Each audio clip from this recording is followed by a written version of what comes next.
திருத்தூதர் பேதுருவின் தலைமை பீட விழா. முதல் வாசகம். நான் கிறிஸ்துவின் துன்பங்களுக்கு சாட்சி, உங்கள் உடன் மூப்பன். திருத்தூதர் பேதுரு எழுதிய முதல் திருமுகத்திலிருந்து வாசகம். அதிகாரம் 5, இறை வார்த்தைகள் 1-4 முடிய.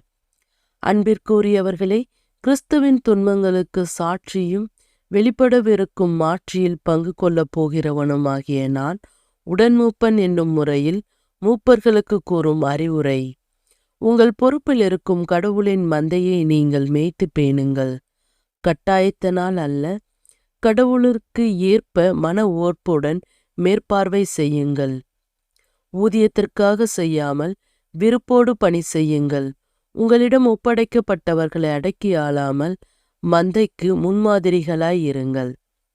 தலைமை ஆயர் வெளிப்படும் பொழுது அழியா மாற்றுள்ள முடிவை பெற்றுக்கொள்ளுவீர்கள். இது ஆண்டவரின் அருள்வாக்கு. இறைவா, உமக்கு நன்றி. நற்செய்தி வாசகம். உன் பெயர் பேதுரு, விண்ணரசின் திறவுகோலை நான் உன்னிடம் தருவேன். மத்தேயு எழுதிய தூய நற்செய்தியிலிருந்து வாசகம். அதிகாரம் 16, இறை வார்த்தைகள் 13-19 முடிய. அக்காலத்தில் இயேசு பிலிப்பு செசரியா பகுதிக்கு சென்றார். அவர் தம் சீடரை நோக்கி, மானிட மகன் யாரென்று மக்கள் சொல்லுகிறார்கள் என்று கேட்டார்.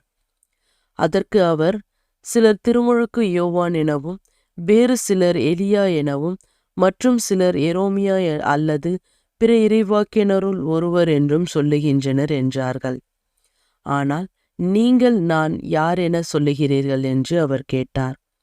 சீமோன் பேதுரு மறுமொழியாக, நீர் மெசியா, வாழும் கடவுளின் மகன் என்று உரைத்தார். அதற்கு இயேசு, யோனாவின் மகனான சீமோனே, நீ பேறு பெற்றவன், ஏனெனில் எந்த மனிதரும் இதை உனக்கு வெளிப்படுத்தவில்லை, மாறாக விண்ணகத்தில் உள்ள என் தந்தையே வெளிப்படுத்தியுள்ளார். எனவே நான் உனக்கு கூறுகிறேன், உன் பெயர் பேதுரு, இந்த பாறையின் மேல் என் திருச்சபையை கட்டுவேன். பாதாளத்தின் வாயில்கள் அதன் மேல் வெற்றி கொள்ளா. விண்ணரசின் திறவுகோலை நான் உன்னிடம் தருவேன். மண்ணுலகில் நீ தடை செய்வது விண்ணுலகிலும் தடை செய்யப்படும். மண்ணுலகில் நீ அனுமதிப்பது விண்ணுலகிலும் அனுமதிக்கப்படும் என்றார். இது வாழ்வு தரும் கிறிஸ்துவின் நற்செய்தி. கிறிஸ்துவே உமக்கு புகழ்.